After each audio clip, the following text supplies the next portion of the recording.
اعوذ باللہ من الشیطان الرجیم بسم اللہ الرحمن الرحیم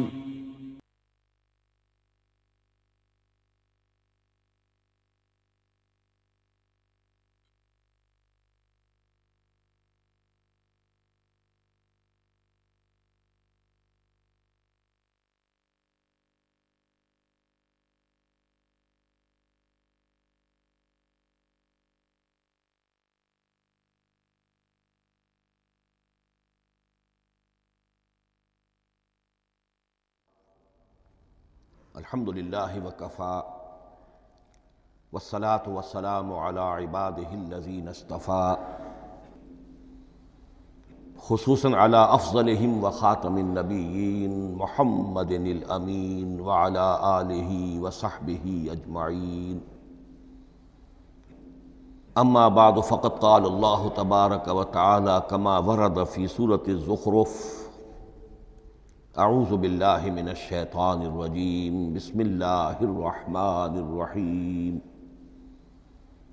حامیم والکتاب المبین انا جعلناہ قرآنا عربیا لعلکم تعقلون وانہ فی الکتاب لدینا لعلی حکیم وقال تبارک وتعالی کما ورد فی سورة الواقعہ فلا اقسم بمواقع النجوم وانہ لقسم لو تعلمون عظیم انہ لقرآن کریم فی کتاب مکنون لا یمسہ الا المطہرون تنزیل من رب العالمین وقال عز وجل کما ورد فی آخر سورة الفجر بل هو قرآن مجید فی لوح محفوظ صدق اللہ العظیم رب اشرح لی صدری ویسر لی امری واحلل عقدۃ من لسانی یفقہوا قولی اللہم ربنا الہمنا رشدنا واعذنا من شرور انفسنا اللہم ارنا الحق حقا وارزقنا اتباعہ وارنا الباطل باطلا وارزقنا اجتنابہ اللہم ارحمنا بالقرآن العظیم واجعلہ لنا اماما ونورا وہدى ورحمہ اللہم ذکرنا منہ ما نسینا وعلمنا منہ ما جہلنا وارزقنا تلاوتہ آناء اللیل وآناء النہار واجعلہ لنا حجتا یا رب العالمین آمین۔ تعارف قرآن کے ضمن میں سب سے پہلی بات جو سمجھنے کی ہے وہ یہ کہ قرآن مجید کے بارے میں ہمارا اجمالی عقیدہ کیا ہے۔ یہ 3 جملوں پر مشتمل ہو سکتا ہے۔ ہمارے نزدیک قرآن اللہ کا کلام ہے جو محمد الرسول اللہ صلی اللہ علیہ وسلم پر نازل ہوا، اور تیسرے یہ کہ یہ مکمل محفوظ شکل میں موجود ہے بنوعاً، اس میں نہ کوئی تحریف ہوئی ہے نہ کوئی تبدیلی ہوئی ہے۔ یہ کم سے کم 3 اجزاء ہیں ہمارے عقیدے کے قرآن مجید کے بارے میں۔ لیکن اب اس کی کچھ علمی توضیحات۔ سب سے پہلے یہ کہ کلام ہونا، اس کا اللہ کا کلام ہونا، اس لیے کہ آپ کے علم میں ہے کہ تورات جو حضرت موسیٰ علیہ السلام کو دی گئی تھی وہ لکھی ہوئی شکل میں پتھر کی تختیوں پر لکھی ہوئی صورت میں دی گئی تھی، اور قرآن مجید کی تنزیل جو محمد رسول اللہ صلی اللہ علیہ وسلم پر ہوئی ہے وہ ایک مختلف صورت میں ہوئی ہے۔ اس کو قرآن مجید خود اللہ کا کلام قرار دیتا ہے۔ چنانچہ سورہ توبہ کی آیت ہے، آیت نمبر 6، وَإِنْ أَحَدٌ مِّنَ الْمُشْرِكِينَ اسْتَجَارَكَ فَأَجِرْهُ حَتَّى يَسْمَعَ كَلَامَ اللَّهِ ثُمَّ أَبْلِغْهُ مَأْمَنَهُ۔ جب ہجرت کے 9ویں سال آخری وارننگ دی گئی تھی مشرکین عرب کو کہ اب صرف تمہیں چند مہینے کی مہلت دی جا رہی ہے، اس دوران میں آخری فیصلہ کر لو اسلام قبول کرنا ہے یا نہیں، اس لیے کہ اس کے بعد مشرکین عرب کے لیے کوئی رعایت نہیں ہوگی، جو لوگ اسلام قبول نہیں کریں گے انہیں تہہ تیغ کر دیا جائے گا۔ فَإِذَا انْسَلَخَ الْأَشْهُرُ الْحُرُمُ فَاقْتُلُوا الْمُشْرِكِينَ حَيْثُ وَجَدتُّمُوهُمْ، جب یہ مہلت ختم ہو جائے تو ان مشرکین کا قتل عام کرو۔ اس کی وضاحت پھر جب سورہ توبہ ہم پڑھیں گے تو اس وقت ہوگی، اس وقت یقیناً ذہن میں کچھ اشکالات آئیں گے، لیکن اس وقت اس ضمن میں تفصیلی بحث کا موقع نہیں۔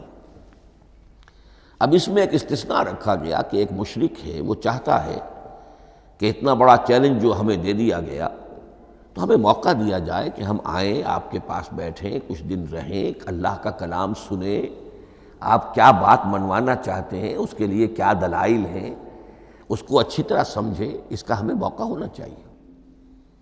اس کے لیے یہ آیت نازل ہوئی کہ وَإِنْ أَحَدٌ مِّنَ الْمُشْرِكِينَ اسْتَجَارَكَ، اے نبی اگر ان مشرکین میں سے کوئی شخص آپ سے پناہ طلب کرے فَأَجِرْهُ، اسے پناہ دیجئے، حَتَّى يَسْمَعَ كَلَامَ اللَّهِ، یہاں تک کہ وہ اللہ کا کلام سن لے، ثُمَّ أَبْلِغْهُ مَأْمَنَا، پھر یہ بھی نہیں کہ اسی وقت اسے کہا جائے کہ تم مانتے ہو یا نہیں مانتے، نہیں، پھر اسے اس کے امن کے مقام پر پہنچا دو۔ یہ جو آیت ہے اس میں لفظ کلیئر آ گیا کہ قرآن مجید اللہ کا کلام ہے، لیکن اب اسی تل کے اوٹ میں پہاڑ والا مسئلہ ہے، ٹپ آف آئس برگ، اس کے نیچے وہ کتنا بڑا تودہ ہوتا ہے۔ کلام جو ہے اللہ تعالیٰ کی صفت ہے،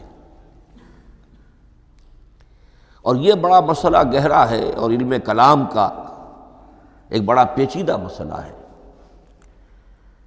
کہ ذات باری تعالیٰ اور اس کی صفات کے مابین کیا ربط و تعلق ہے۔ آیا صفات ذات کا جز ہیں، جزو لا ینفک ہیں، حصہ ہے، یا کچھ زائد بر ذات ہے، جس کو علامہ اقبال نے ایک جگہ کہا ہے صفات ذات حق، حق سے جدا یا عین ذات۔ یہ ہمارے علم کلام کا ایک بڑا پیچیدہ مسئلہ ہے، لیکن یہ کہ اس میں متکلمین کا جو تقریباً اجماعی فیصلہ ہے وہ دو لفظوں میں آتا، لا عین ولا غیر۔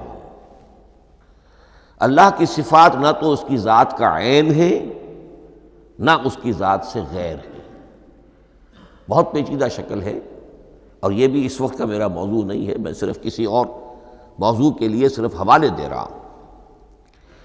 بہرحال قرآن مجید کا جو تعلق ہے ذات باری تعالیٰ کے ساتھ، وہ اس مسئلے سے بخوبی واضح ہو جاتا ہے کہ چونکہ یہ اللہ تعالیٰ کی صفت ہے، اور صفت کو ہم یہ نہیں کہہ سکتے کہ وہ ذات باری تعالیٰ سے جدا ہے، یہ بھی نہیں کہہ سکتے کہ اس کی ذات کا جزو لا ینفک ہے، کچھ اسی طرح کا تعلق ہے قرآن مجید کا ذات باری تعالیٰ کے ساتھ۔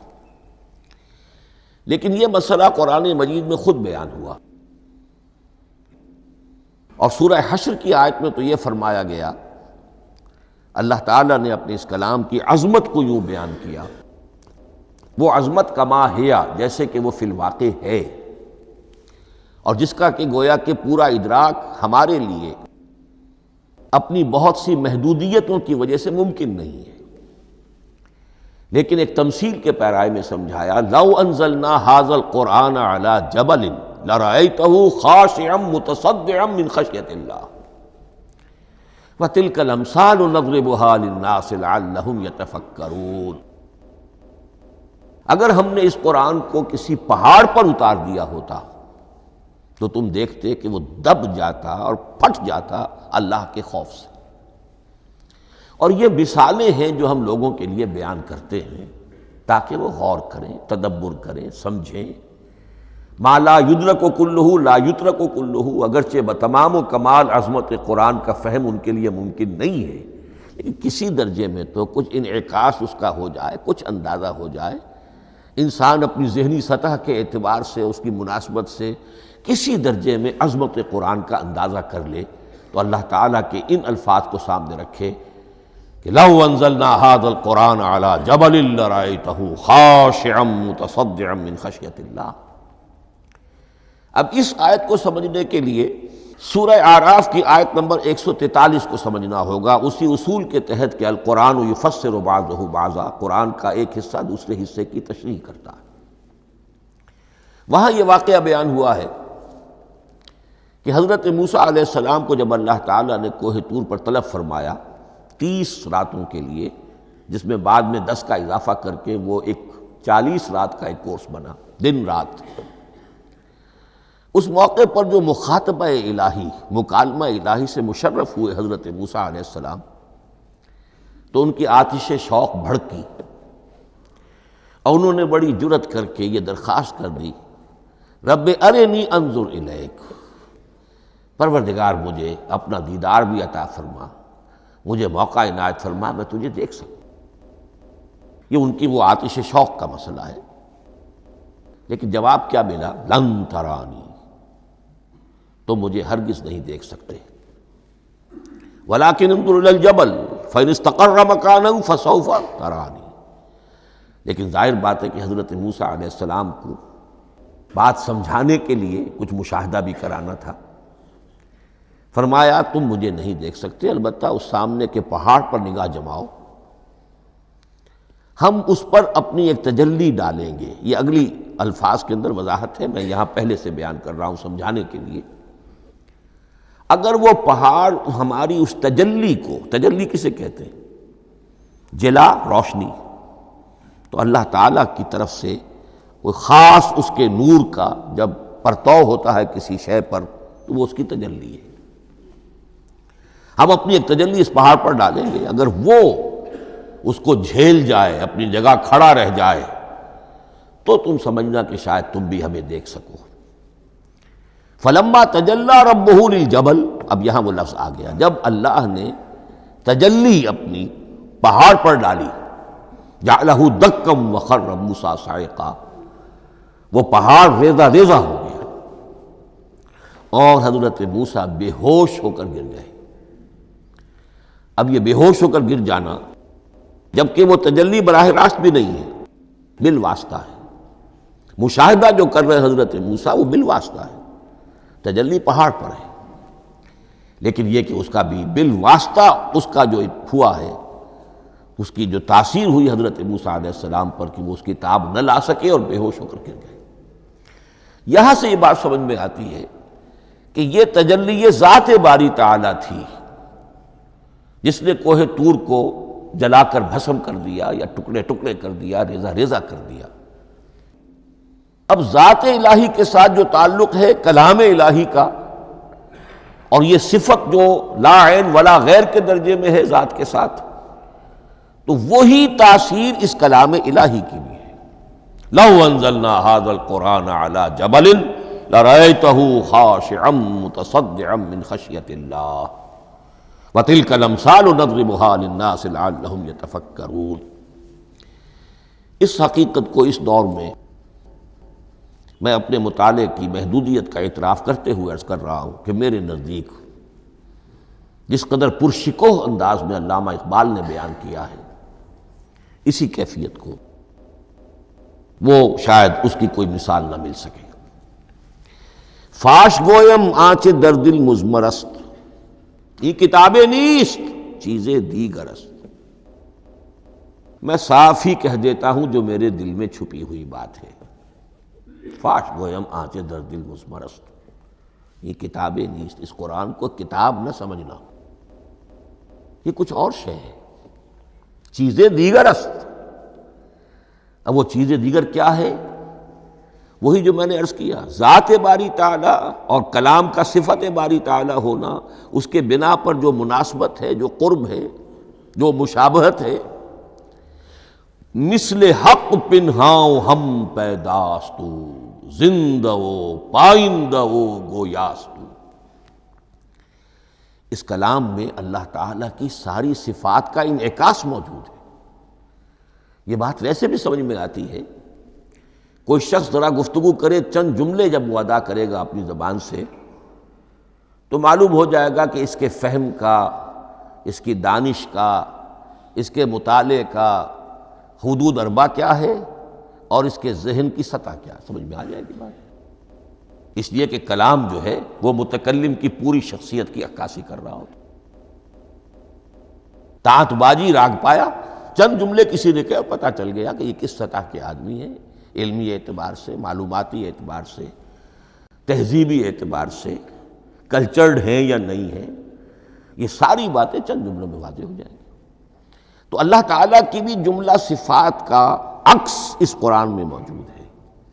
ان میں سے جن چند چیزوں کا ذکر علامہ نے شعر میں کیا، وہ جو سورہ حدید کی آیت ہے، هو الاول والآخر والظاہر والباطن. اللہ الظاہر بھی ہے، الباطن بھی ہے. اتنا ظاہر کہ اس سے زیادہ ظاہر کوئی شے نہیں، اور اتنا باطن کہ اس سے زیادہ چھپی ہوئی کوئی شے نہیں. اسی لیے حضور سے جو منقول ہیں الفاظ کہ پروردگار انت الظاہر فلیس فوقک شیء وانت الباطن فلیس دونک شیء. یہی کیفیت قرآن کی ہے. مثل حق پنہاں و ہم پیداستو، پنہاں بھی ہے ظاہر بھی ہے، جیسے ذات باری تعالی. اور جیسے اللہ تعالیٰ کی شان ہے جو آیت الکرسی کے شروع میں آئی، الحی القیوم. مثل حق پنہاں و ہم پیداستو، زندہ ہو پائندہ ہو گویاستو. یہ قرآن جو ہے اللہ تعالیٰ کی صفات کا ایک عکس اپنے اندر رکھتا ہے. اس سے ذرا آگے چلیے. کلام کے بارے میں اب کلام الہی ظاہر بات ہے کہ صفت ہے، اور صفت قدیم ہے. اللہ کی صفات حادث نہیں ہے.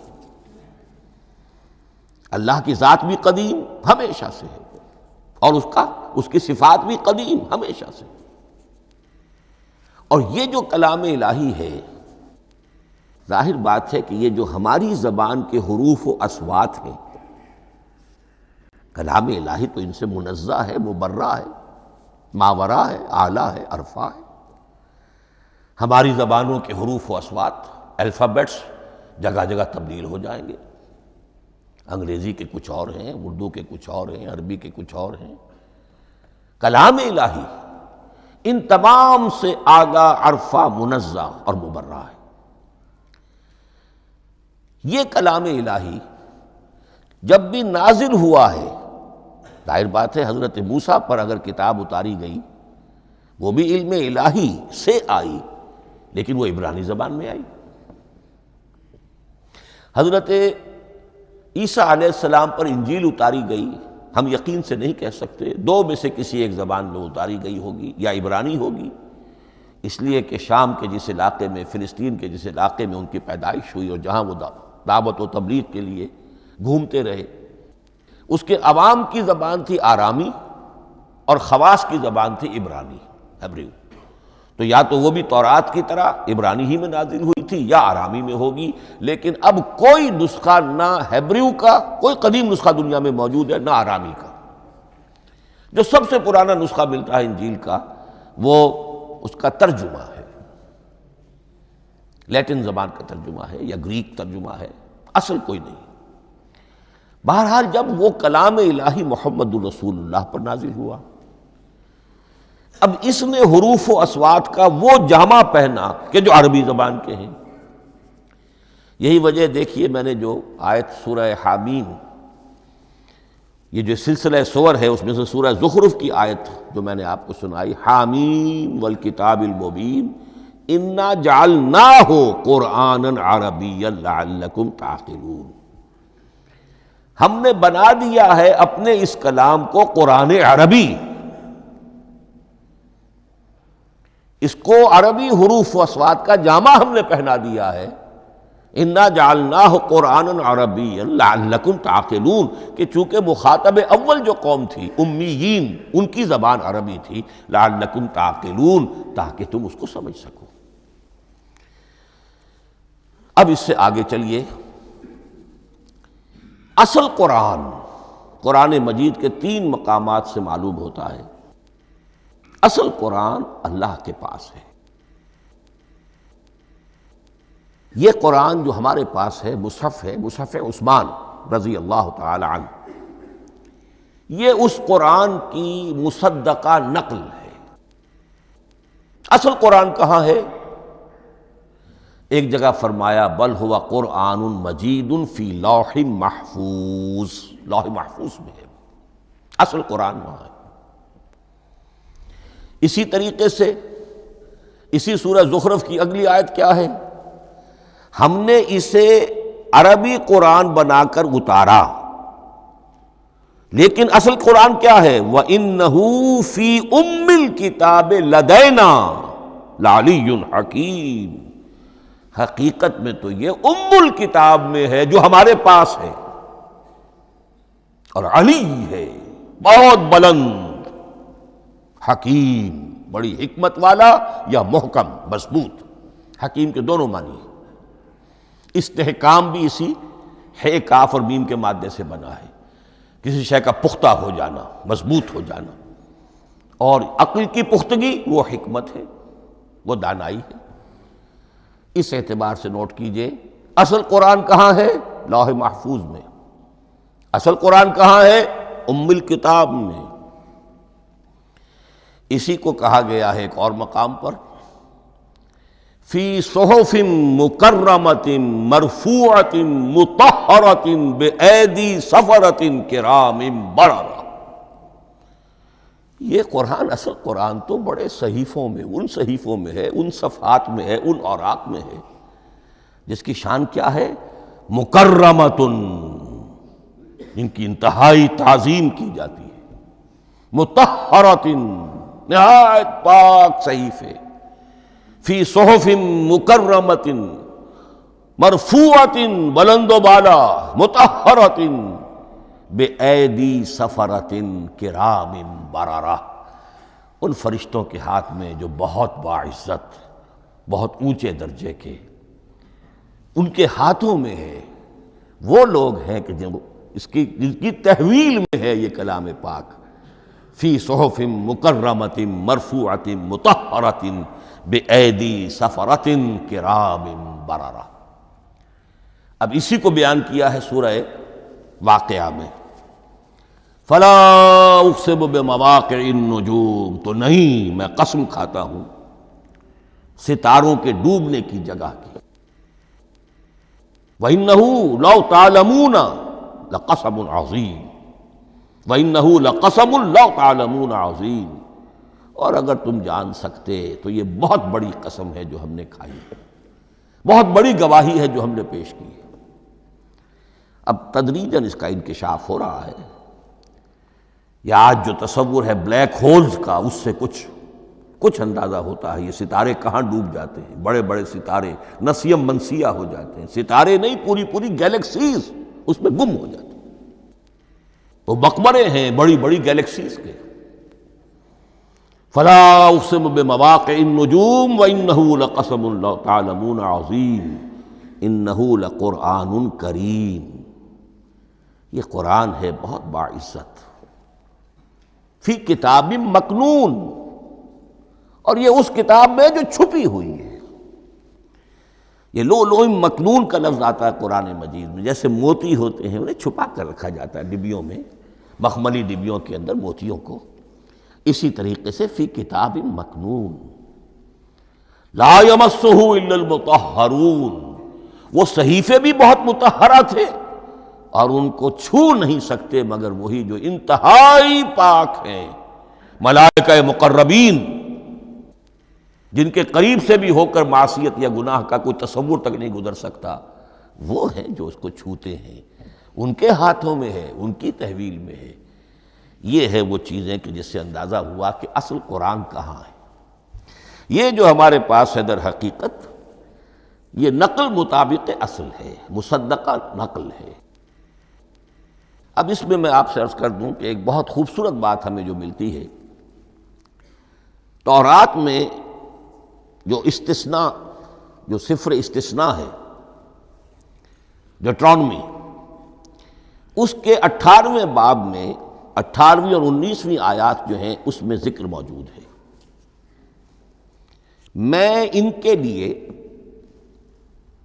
انہی کے بھائیوں میں سے تیری مانند ایک نبی برپا کروں گا۔ اللہ تعالیٰ کلام فرما رہے ہیں یہاں حضرت موسیٰ علیہ السلام سے، آج بھی موجود ہے، اولڈ ٹیسٹمنٹ، ڈیوٹرانومی، یا کتاب استثناء سفر استثناء اس کا 18واں باب اس کی 18ویں اور 19ویں آیات جب چاہیں جا کر دیکھ لیں۔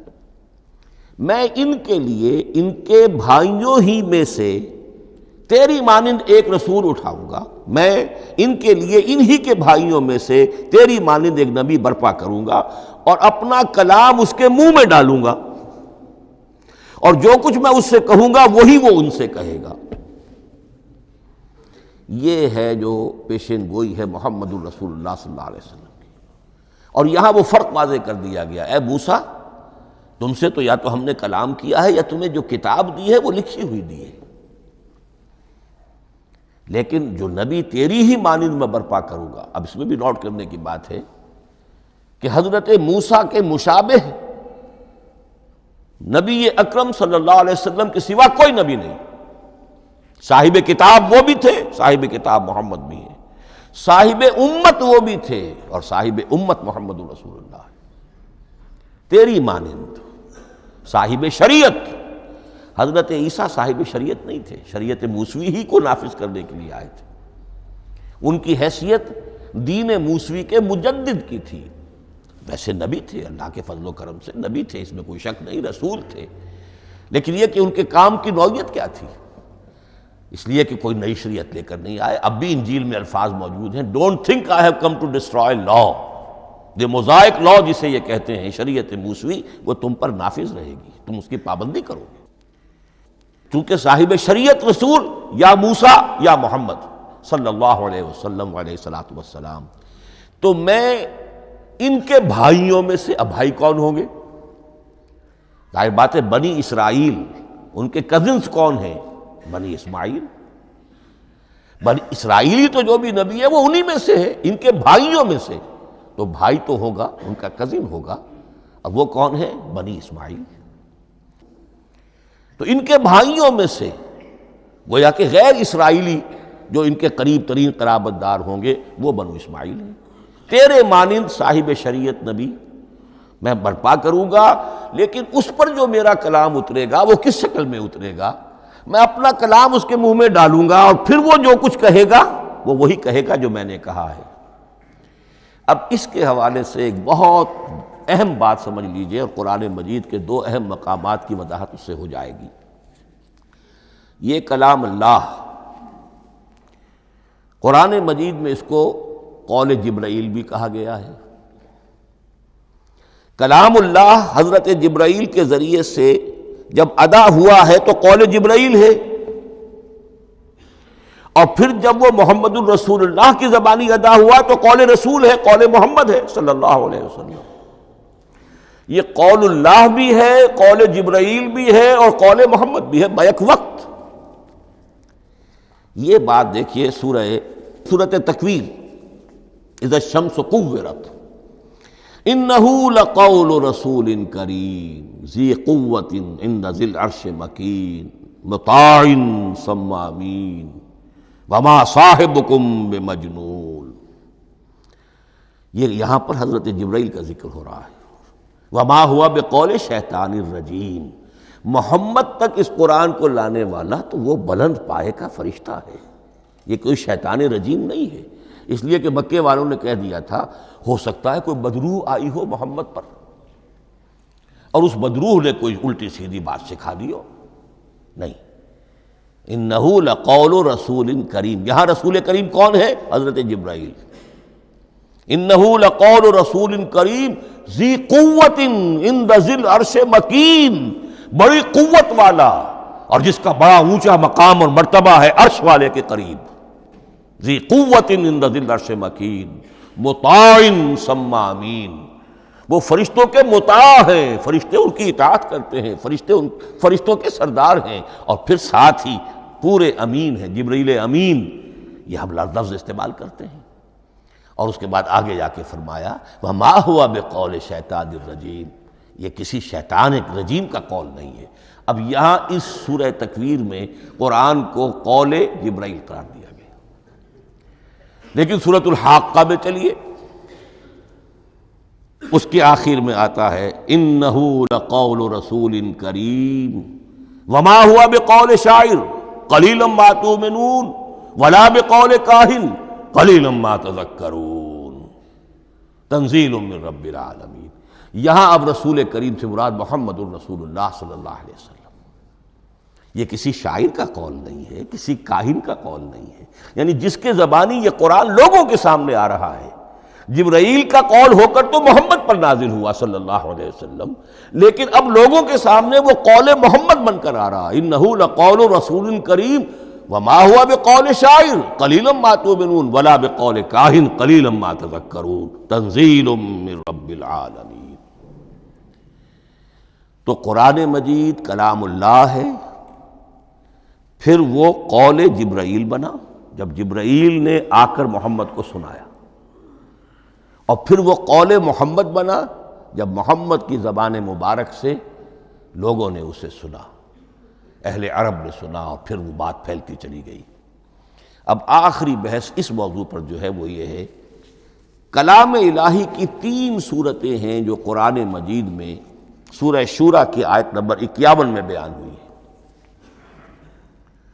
وَمَا كَانَ لِبَشَرٍ أَن يُكَلِّمَهُ اللَّهُ، کسی بشر، کسی انسان کی یہ حیثیت نہیں ہے، مقام نہیں ہے کہ اللہ اس سے کلام کرے۔ یہ نہیں کہا کہ اللہ کے لیے ممکن نہیں ہے، نہیں، اللہ کے لیے تو ہر شے ممکن ہے، لیکن کسی بشر کا یہ مقام نہیں ہے کہ اللہ اس سے کلام کرے۔ مخلوق ہے، بشر ہے۔ ما کان لبشر ان یکلمہ اللہ الا اب 3 شکلیں آئیں، الا وحیا او من وراء حجاب او یرسل رسولا فیوحی باذنہ ما یشاء انہ علی حکیم۔ 3 صورتیں ہیں کلام الہی کی۔ یا تو براہ راست اللہ وحی کرتا ہے بغیر کسی فرشتے کی درمیان میں ذریعہ بنائے ہوئے، اسی کا نام الہام ہے، اسی کا نام تحدیث ہے۔ یہ غیر نبی کے ساتھ بھی ہوتا ہے۔ حضور نے فرمایا ہر نبی کی امت میں محدث ہوتے تھے جن سے اللہ کلام کرتا تھا، اور میری امت کا محدث عمر ہے رضی اللہ تعالی عنہ۔ محدث، محدث نہیں، محدث کے معنی ہے علم حدیث کا ماہر۔ امام بخاری محدث ہیں، امام مسلم محدث ہیں۔ محدث تحدیث سے مفعول بنا، جس سے بات کی جاتی ہے۔ محدث، اللہ بات کرتا ہے، اللہ دل میں ڈال دیتا ہے، القاء ہو جاتا ہے، الہام ہو جاتا ہے، کوئی فرشتہ درمیان میں نہیں، براہ راست۔ دوسری شکل کلام کی کیا ہے؟ او من وراء حجاب، یہ ہمارے علم کی حد تک صرف حضرت موسیٰ علیہ السلام کی شان ہے، استثنائی شان ہے۔ وَكَلَّمَ اللَّهُ مُوسَىٰ تَكْلِيمًا، اور موسیٰ کے ساتھ تو اللہ نے کلام فرمایا جیسے کہ کلام کیا جاتا ہے۔ فرق کیا تھا؟ من وراء حجاب، پردہ تھا، دیکھ نہیں سکتے تھے، تبھی تو ان کی وہ آتشی شوق بھڑکی تھی۔ کیا قیامت ہے کہ چلمن سے لگے بیٹھے ہیں، صاف چھپتے بھی نہیں، سامنے آتے بھی نہیں، کلام بھی فرما رہے ہیں، لیکن یہ کہ بات مجھے دیدار عطا کرنے کے لیے تیار نہیں، رب ارنی انظر الیک۔ لیکن یہ جو کلام ہے ہمارے علم کی حد تک براہ راست اس دنیا میں حضور سے ہوا ہے معراج کی شب، لیکن وہ 7ویں آسمان پر ہوا۔ اس دنیا میں ہمارے علم کی حد تک یہ کلام براہ راست من وراء حجاب صرف حضرت موسیٰ علیہ السلام کی استثنائی شان ہے۔ اور تیسرا ہے او یرسل رسولا فیوحی باذنہ ما یشاء، یا تیسری صورت یہ کہ اللہ کسی پیغامبر کو بھیجتا ہے جو وحی کرتا ہے جو اللہ چاہتا ہے۔ یہ تیسری شکل ہے وحی کی۔ قرآن مجید اس تیسری شکل میں نازل ہوا ہے محمد الرسول اللہ صلی اللہ علیہ وسلم پر۔ حضور کو جو الہام ہو جاتے تھے، جو حضور کو القاء ہو جاتا تھا، جو آپ کے دل میں براہ راست اللہ کی طرف سے وحی آتی تھی، وہ قرآن میں شامل نہیں ہے۔ اگرچہ حضور کے خواب بھی سچے تھے، وہ بھی اللہ کی طرف سے ہوتے تھے، شیطان کی آمیزش نہیں ہو سکتی تھی، لیکن یہ بھی قرآن میں شامل نہیں ہے۔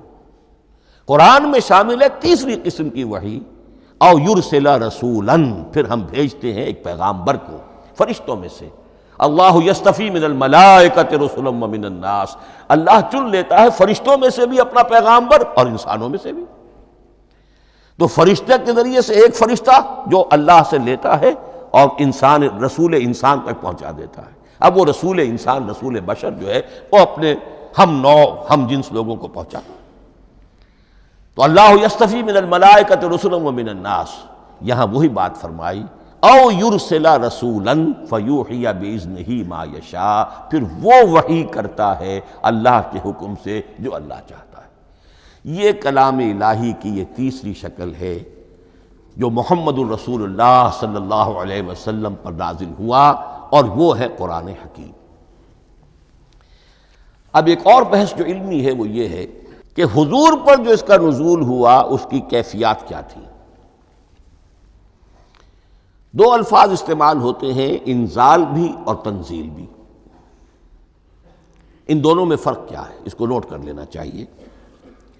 لغوی اعتبار سے جان لینا چاہیے، نزل ینزل کسی کا خود اترنا، نازل ہونا، اترنا۔ انزل ینزل دفعتاً اتار دینا، کسی اور نے کسی شے کو دفعتاً نیچے اتار دیا۔ یہی مفہوم نزلہ کے ساتھ بے لگ جائے تو آ جاتا ہے، با کے ساتھ نزلہ بہی، یہ اتارنے کے مفہوم میں آئے گا۔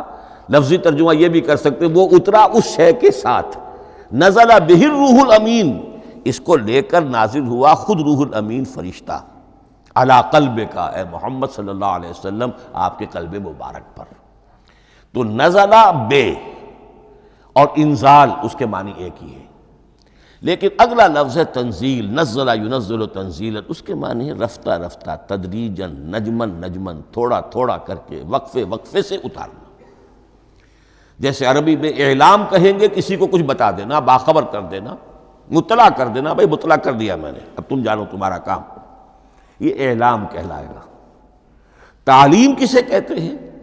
سکھانا، درجہ بدرجہ، دیکھنا اس کی استعداد کیا ہے، آج یہ کیا بات سمجھ سکتا ہے، میں اتنے ہی درجے تک سمجھاؤں، اب کل میں اسے مزید سمجھاؤں گا، پرسوں مزید سمجھاؤں گا۔ یہ درجہ بدرجہ کسی شے کو سمجھانا، یہ تعلیم ہے۔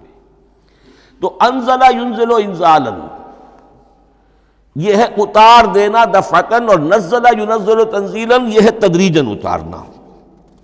اب قرآن مجید کے لیے یہ دونوں الفاظ مستعمل ہیں، لیلۃ القدر اور لیلۃ المبارکہ۔ اب یہ دو بھی نوٹ کر لیجئے، قرآن مجید میں چونکہ اہم مضامین کم سے کم دو جگہ پر ضرور آتے ہیں۔ انا انزلناہ فی لیلۃ القدر، یہاں انزلنا ہے، نزلنا نہیں ہے، انزلنا ہے، ہم نے اتارا اس کو لیلۃ القدر میں۔ اور باقی صورت تو آپ کو یاد ہوگی، وما ادراک ما لیلۃ القدر، لیلۃ القدر خیر من الف شہر، تنزل الملائکۃ والروح فیہا باذن ربہم من کل امر، سلام ہی حتی مطلع الفجر۔ لیکن یہ اہم مضمون قرآن مجید میں دوسری جگہ بھی ہے، سورہ دخان کے شروع میں فرمایا حامیم والکتاب المبین انا انزلناہ فی لیلۃ مبارکۃ انا کنا منذرین فیہا یفرق کل امر حکیم امرا من عندنا انا کنا مرسلین رحمتا من ربک انہ هو السمیع العلیم۔ یہ لیلۃ المبارکہ ہے، ایک ہی ہے، لیلۃ القدر اور لیلۃ المبارکہ، ان دونوں کے لیے وہی انزلنا کا لفظ آیا۔ لیکن یہ کہ سابقہ کتابوں کے اعتبار سے قرآن مجید کا فرق واضح کیا گیا ہے۔ مثلا سورہ نساء کی آیت نمبر 136 بہت نمایاں ہے، بہت نمایاں ہے۔ وہاں فرمایا گیا یا ایھا الذین آمنوا آمنوا باللہ ورسولہ والکتاب الذی نزل علی رسولہ والکتاب الذی انزل من قبل۔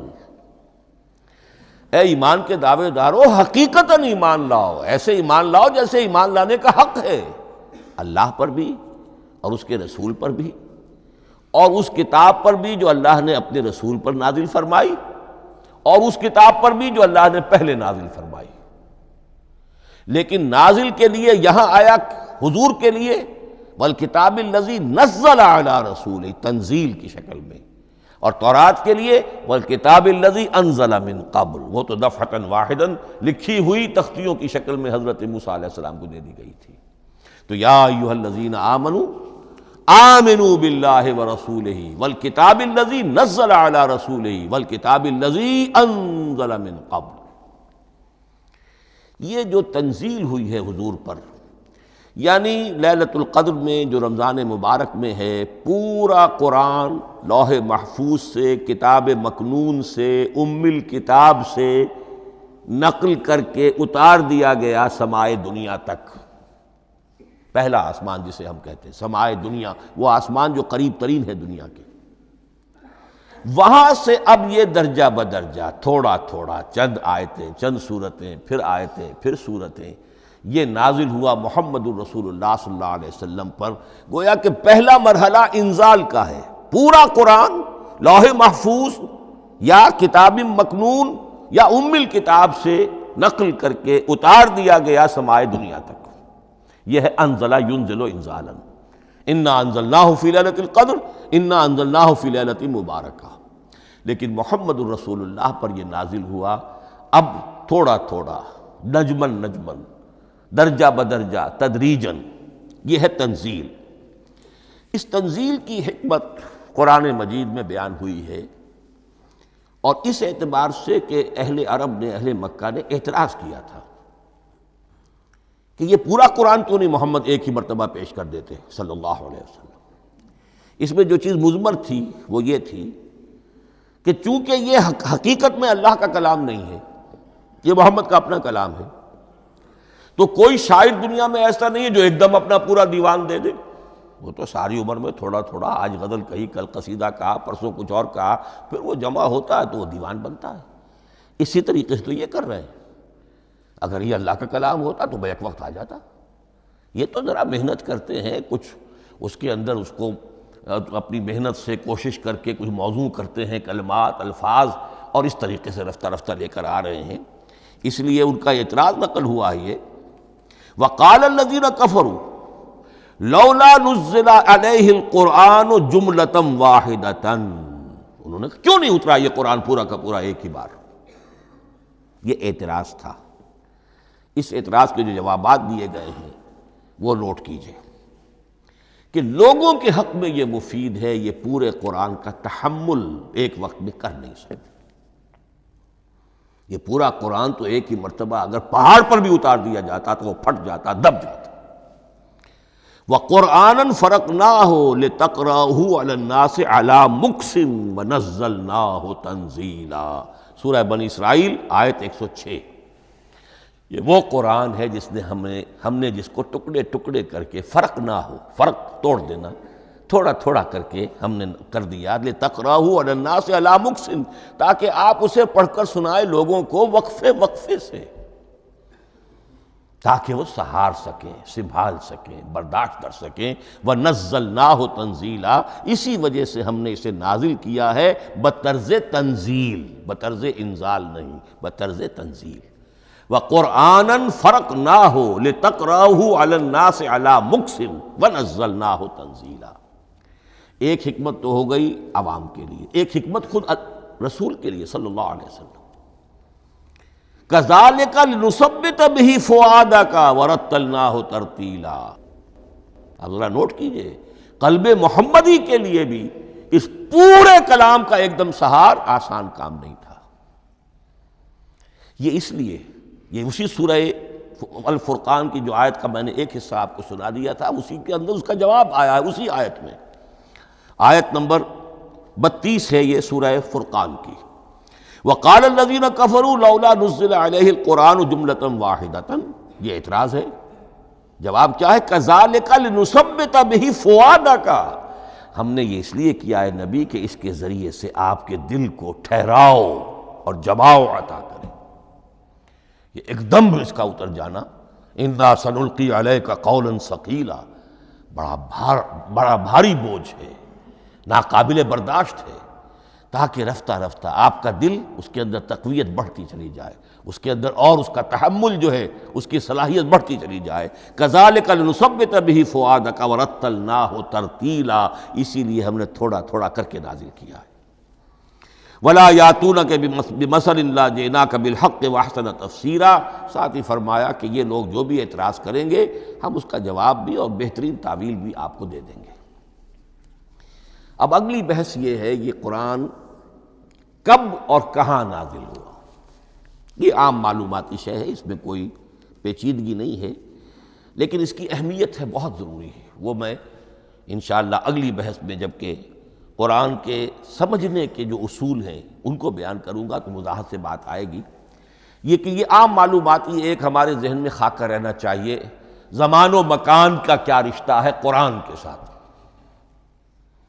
قرآن نازل کب ہوا؟ ہمارا چونکہ عام طور پر جو معمول ہے، ہم تو جو کرسچین ایرا ہے اس کے حوالے سے ہمارے ذہن کے اندر سارا حساب کتاب ہے، تو سن 610 عیسوی سے لے کر 632 عیسوی تک شمسی حساب سے 22 سالوں میں قرآن نازل ہوا ہے۔ 571 حضور کی ولادت کا سال ہے، 571 عیسوی۔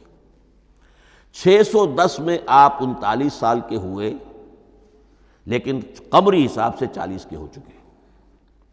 610 میں قرآن کی تنزیل شروع ہوئی اور 632 میں آپ کا انتقال ہوا۔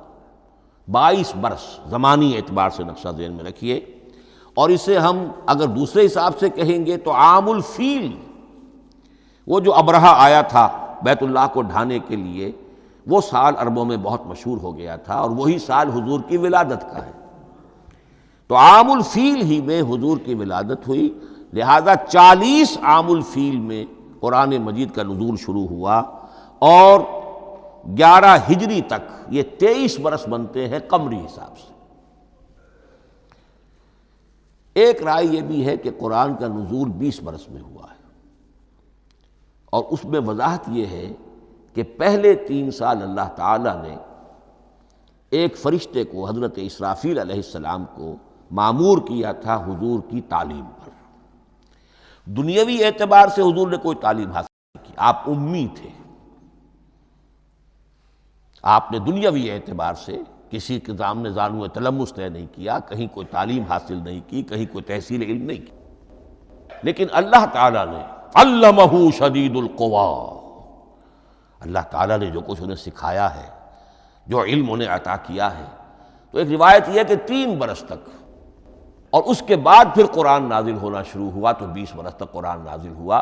لیکن وہ لوگ بھی مانتے ہیں کہ سورہ علق کی آیتیں نازل ہو چکی تھی، پھر 3 برس کا وقفہ ہے۔ سورہ علق کی آیتیں کیا ہے؟ جو پہلی وحی ہے، اقرأ بسم ربک الذی خلق خلق الانسان من علق اقرأ وربک الاکرم الذی علم بالقلم علم الانسان ما لم یعلم، گویا کہ بسم اللہ ہو رہی ہے محمد الرسول اللہ صلی اللہ علیہ وسلم کی تعلیم کی، اور جن گھرانوں میں یہ رواج ابھی تک چل رہا ہو، بسم اللہ بچوں کی کراتے ہیں، ایک تقریب کی شکل میں منعقد کرتے ہیں، ہمارے ہاں یہ رواج تھا، اب ہم چھوڑ چکے ہیں، کہ جو تقریب بھی حضور کی اور صحابہ کی زندگیوں سے ثابت نہ ہو، ہمیں کوشش کرنی چاہیے کہ ان تقریبات کا سلسلہ منقطع کریں۔ ما انا علیہ واصحابی، ہماری تقریبات جو ہیں وہ بس وہیں تک محدود رہنی چاہیے۔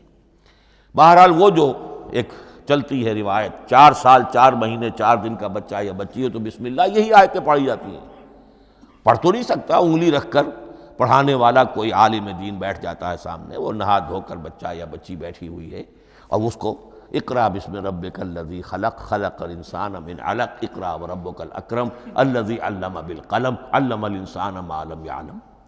اب اس میں تو سارا پڑھنے پر زور ہے، حصول علم پر زور ہے، کسی تبلیغ کا حکم ہی نہیں، ابھی رسالت کا کوئی تذکرہ کچھ بھی نہیں، اس میں تو قیامت کا بھی کوئی ذکر نہیں۔ اب اس کے بعد روایت یہ ہے کہ 3 برس تک پھر حضرت اسرافیل دن رات حضور کے ساتھ رہے ہیں اور آپ کی تعلیم ہوئی ہے، اور پھر 3 برس کے بعد پھر وحی کا سلسلہ شروع ہوا ہے، واللہ عالم۔ لیکن یہ کہ جب سورہ اقرا نازل ہو چکی ہے اس کی 5 آیتیں، تو وہ 3 برس بھی اس کا وقفہ شمار ہوں گے، زمانہ نزول پھر وہی 23 برس رہے گا۔ اسی کے ساتھ میں نے عرض کیا تھا کہ دوسری بات یہ کہاں نازل ہوا قرآن۔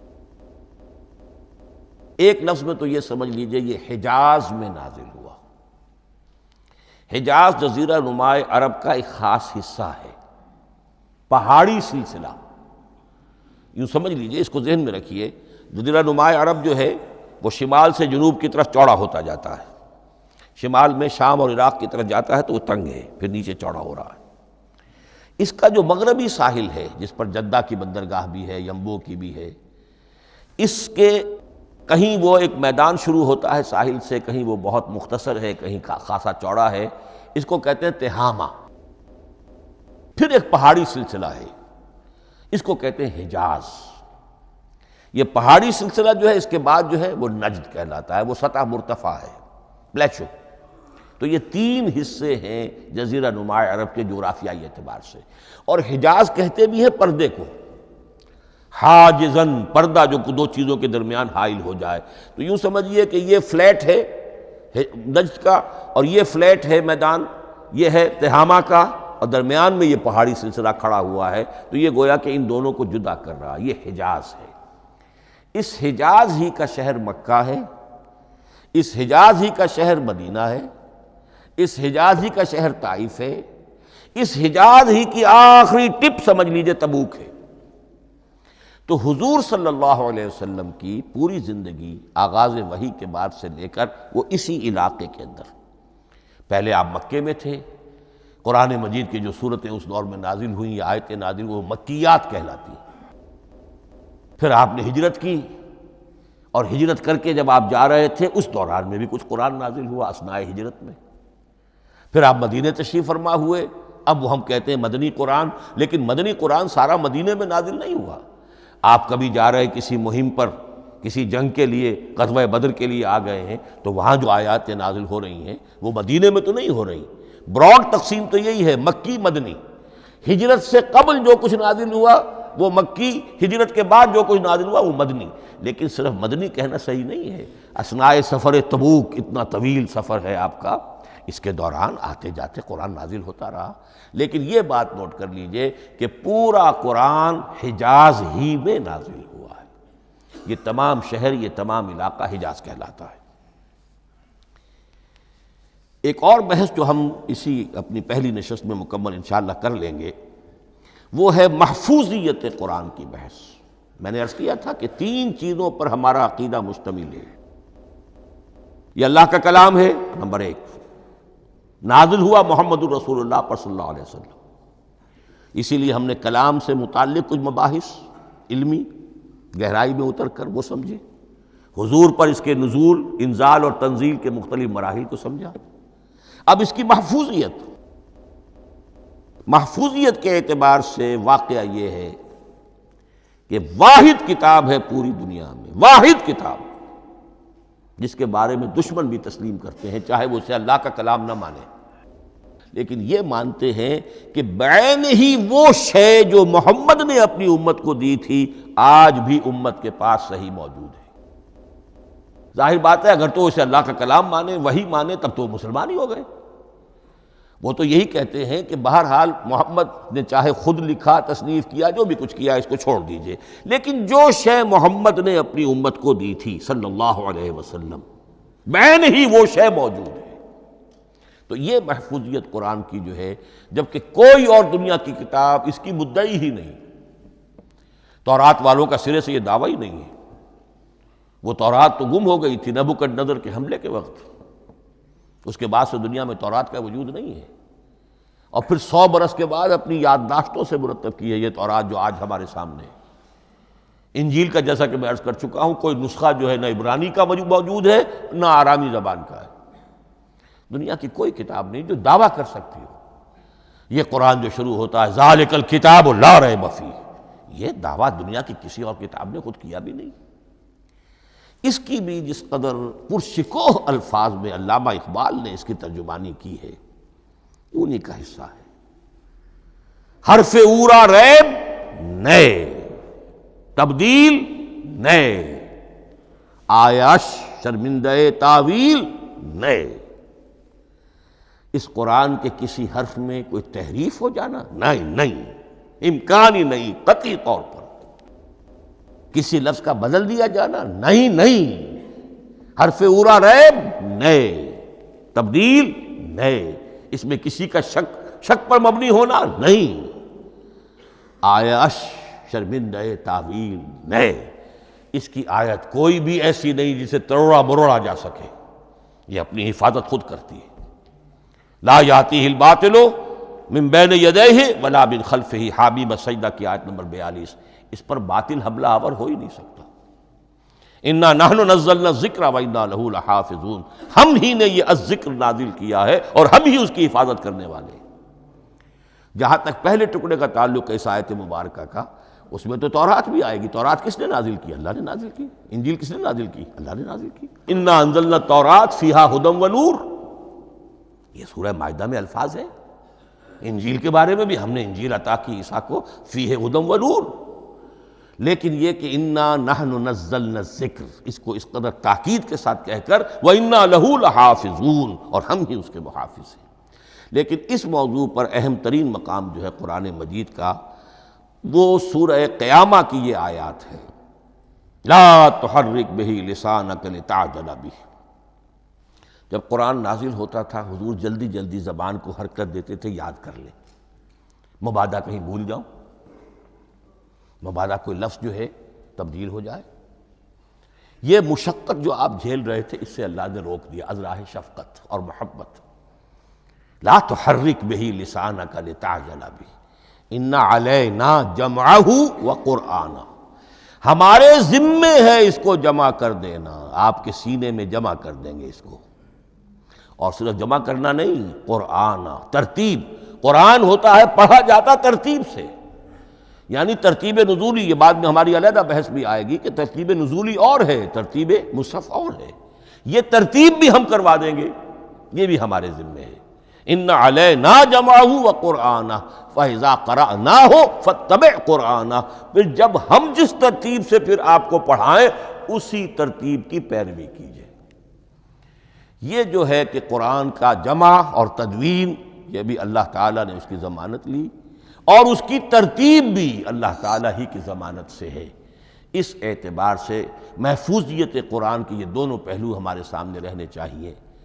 بارک اللہ لی ولکم فی القرآن العظیم ونفعنی وإیاکم بالآیات والذکر الحکیم.